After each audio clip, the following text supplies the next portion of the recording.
بسم اللہ الرحمن الرحیم۔ السلام علیکم۔ تحریک انصاف کی لیڈر ختیجہ شاہ کو ضمانت پر رہا کر دیا گیا ہے اچانک، بجائے انسداد دہشت گردی عدالت میں پیش کرنے کے۔ ظاہر ہے کہ کوئی معاملات طے پائے ہیں۔ عمران ریاض خان کو بھی کچھ ضمانتوں کے بعد ہی رہا کیا گیا تھا، لیکن اس میں کوئی شک نہیں کہ عمران ریاض ایک بے حد بہادر شخص ہے۔ بے حد خوفناک افتاد سے وہ سلامت نکل آئے ہیں۔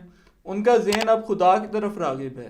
فیس بک پہ اکثر ایک پوسٹ دیکھنے کو ملتی ہے، لکھا ہوتا ہے بزدل قوم کی بہادر بیٹی، نیچے صنم جاوید کی تصویر لگی ہوتی ہے۔ ڈپٹی کمشنر لاہور نے اب ان کی نظر بندی کا نوٹیفیکیشن واپس لے لیا ہے۔ اللہ سب قیدیوں کو ان کے پیاروں سے ملا دے۔ لیکن کئی دفعہ مجھے خیال آتا ہے کہ ہم کتنی بزدل قوم ہیں، اور اس بزدل قوم کا ایک بہادر لیڈر ہے عمران خان۔ صرف ایک دستخط کی دیر ہے اور وہ لندن میں عیش و عشرت کے مزے لوٹ رہا ہوگا۔ اس قوم کے لیے وہ کوٹھری میں پڑا ہوا ہے، وہ شخص جو تمام آسائشات کا مزہ اپنی زندگی میں لے چکا ہے، لیکن اب وہ چارپائی پہ سوتا ہے، گندے باتھ روم میں جاتا ہے۔ کہتے ہیں کہ عورتیں اس کی کمزوری ہیں اور اس کے سکینڈل سامنے لائے جا رہے ہیں۔ ایک دستخط کر کے لندن میں حسین عورتوں کے جھرمٹ میں وہ پہنچ سکتا ہے، لیکن وہ جیل میں پڑا ہوا ہے اس قوم کے لیے، اور قوم نکلنے کو تیار نہیں۔ عمران خان نے ایک بار جلسے سے کہا تھا کہ لاہوریوں تمہیں نکالنے میں بڑا وقت لگتا ہے، لیکن جب لاہوری نکل آتے ہیں تو پھر واپس نہیں جاتے۔ لاہوریوں کا ہی نہیں، پورے پنجاب کا یہی حال ہے۔ پختونخوا نے تو کچھ کافی ریزسٹ کیا۔ اگر لاکھوں کی تعداد میں مظاہرین ایک جگہ اکٹھے ہو جاتے اور گھروں کو واپس جانے سے انکار کر دیتے تو آج سیاسی صورتحال یہ نہ ہوتی۔ بہرحال پنجاب کا موڈ مجھے یہ لگ رہا ہے کہ ایک دفعہ الیکشن کا دن آئے تو صحیح حساب سارے انہوں نے بھی برابر کر کے چھوڑنے ہیں۔ کچھ لوگ کہہ رہے ہیں کہ نواز شریف کے ساتھ پرینک ہو گیا، اقتدار انہیں شاید نہ ہی ملے اور لندن کی عیاشیوں سے بھی جاتے رہے اور ملک میں پھنس گئے واپس آ کے۔ یہ پرینک کوئی فوج نے نہیں کیا، فوج خود پریشان ہے عمران خان کی وجہ سے، ریاست پہ اس کا کنٹرول ہاتھ سے نکل رہا ہے۔ یہ پرینک دراصل تقدیر کر رہی ہے۔ عمران خان کی سخت جانی نے یہ پرینک کیا ہے۔ پورے ملک سے پی ٹی آئی والوں کے کاغذات نامزدگی جمع ہو گئے ہیں۔ نواز شریف میں اگر اہمیت ہوتی تو کہتے کہ عمران خان کو باہر نکالو، وہ بھی جلسے کرے، میں بھی جلسے کروں، دیکھتے ہیں کون الیکشن جیتتا ہے۔ لیکن نواز شریف سرتپا ایک بزدل انسان ہے۔ نواز شریف میں اگر اہمیت ہوتی تو کہتا کہ عمران خان کی بیوی، شادی، زنا، یہ سارے معاملات ختم کرو، میدان میں اتارو اسے میرے خلاف۔ وہ میری کرپشن سامنے لائے، میں اس کی کرپشن سامنے لاؤں۔ نواز شریف کہاں سے اتنا جگر لائے؟ بہادر آدمی بھی ایک دن مر جاتا ہے، لیکن بزدل تو روز مرتا ہے۔ نواز شریف جو زندگی چاہتے ہیں وہ یہ ہے کہ اقتدار ملنے کی گارنٹی ہو تو ملک واپس آئیں، اقتدار ختم ہو تو بیرون ملک روانہ ہو جائیں۔ اقتدار سے وصل انہیں اس طرح چاہیے جیسے ایک چھوٹا بچہ ٹافی مانگ رہا ہو۔ انہیں یہ سمجھ ہی نہیں کہ اقتدار خون اور تکلیف بھی مانگتا ہے۔ نواز شریف اقتدار کو گلے میں لٹکتی ہوئی چوسنی سمجھتے ہیں کہ جب جی چاہے منہ میں ڈال لیں۔ شہباز شریف نے کہا ہے کہ پشاور ہائی کورٹ نے الیکشن کمیشن کے اختیارات پر حملہ کر دیا کہ اسے بلے کا نشان کیوں واپس دیا۔ ایک صوبے کی کورٹ پورے ملک کا فیصلہ کیسے کر سکتی ہے؟ عمران خان لاڈلا ہے، اسے گڈ ٹو سی یو کہا گیا، وہ 9 مئی میں ملوث ہے۔ دراصل یہ اسٹیبلشمنٹ کی سپورٹ سے شریف خاندان اور دوسرے سیاستدان بھی عدلیہ پہ حملے کر رہے ہیں۔ شہباز شریف میں اگر اہمیت ہوتی تو کہتے کہ دو عمران خان کو بلے کا نشان۔ میں نے کئی دفعہ پنجاب پہ حکومت کی ہے، پنجاب مجھے ووٹ دے گا، کس منہ سے کہیں؟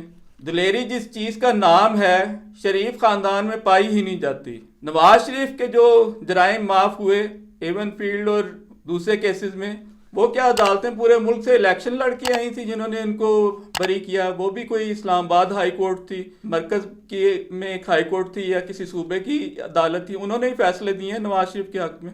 دیکھنا یہ ہے کہ جب جنوری کے تیسرے ہفتے سے نون لیگ ملک بھر میں جلسے شروع کرے گی تو پھر تحریک انصاف کو آپ کیسے روکیں گے؟ اگر روکیں گے تو تحریک انصاف عدالتوں میں جائے گی، انسانوں کا ایک سمندر تحریک انصاف کے جلسوں میں امنڈ آئے گا۔ پھر نون لیگ کیا کرے گی؟ ڈرے ہوئے لوگ جو خوف زدہ اٹھتے، خوف زدہ سوتے ہیں، خوف کے مارے اس کنبے پہ رحم آتا ہے۔ تحریک انصاف اور عمران خان تو اس لیول پہ پہنچ گئے کہ لوگ اپنی شادیوں پہ ان کے نعرے لگا رہے ہیں، ان پہ گانے لکھے جا رہے ہیں، نظمیں لکھی جا رہی ہیں۔ سویلین کا جو ٹرائل ہے فوجی عدالتوں میں، اس پر جسٹس جواد اس خواجہ نے بینچ بنانے والی 3 رکنی ججز کمیٹی کو خط لکھا ہے۔ قانون کے مطابق ایک بڑا 7 رکنی بینچ بنانے کی استدعا کی ہے۔ کوشش تو طاقتوروں کی یہی ہے کہ پاکستان کو 70 اور 80 کی دہائی میں لوٹا دیا جائے، لیکن عدلیہ بحالی تحریک میں ایک دفعہ عدلیہ اپنی طاقت ڈسکور کر چکی ہے۔ اب دوبارہ بھی کر لے گی۔ ملک بھر میں آئین اور قانون کی سمجھ بوجھ رکھنے والے ججز اور وکلاء موجود ہیں۔ ججوں کی ایک برادری ہوتی ہے جس میں انہوں نے منہ دکھانا ہوتا ہے، بالکل اسی طرح جس میں بیوروکریٹس اور جنرلوں کی اور سیاستدانوں کی برادریاں ہیں۔ یہی وجہ ہے کہ وکیلوں پہ ابھی تک اس طرح ہاتھ ڈالنے کی کوشش نہیں کی گئی جیسے سیاسی لیڈروں اور کارکنوں پہ ڈالا گیا۔ تحریک انصاف سے لڑتی ہوئی اسٹیبلشمنٹ اور نون لیگ میں اتنا دم نہیں کہ وکیلوں کا محاذ بھی کھول سکے۔ مولانا فضل الرحمان نے فرمایا ہے کہ ملک میں امن و امان کی صورتحال ٹھیک نہیں، میرا کوئی کارکن شہید ہوا الیکشن میں تو چیف جسٹس اور چیف الیکشن کمشنر ذمہ دار ہوں گے۔ دراصل مولانا کی خواہش یہ ہے کہ کچھ ہو تاکہ الیکشن رکیں۔ ناظرین، آپ کو یاد ہوگا کہ جب بینظیر قتل کی گئیں تو 2007-8 میں یہ وہ وقت تھا جب روز خودکش دھماکے ہوا کرتے تھے۔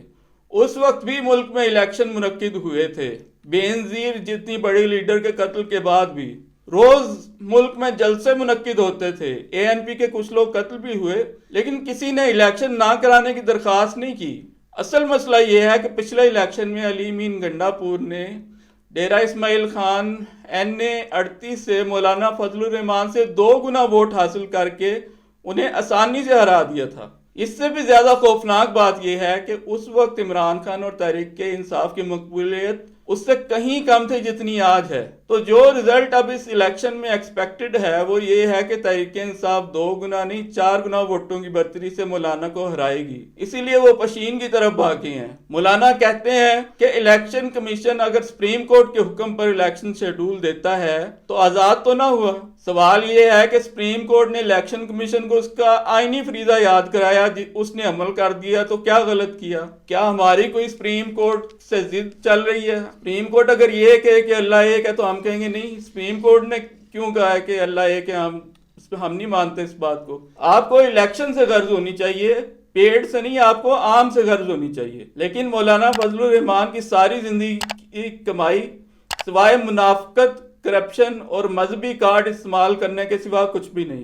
در حقیقت مذہب سے ان کا کوئی دور کا تعلق بھی نہیں، سوائے اس کے کہ مذہب اور مذہبی سیاست سے اپنی روٹی کماتے ہیں۔ مولانا کہتے ہیں کہ الیکشن کا ماحول تو دیا جائے۔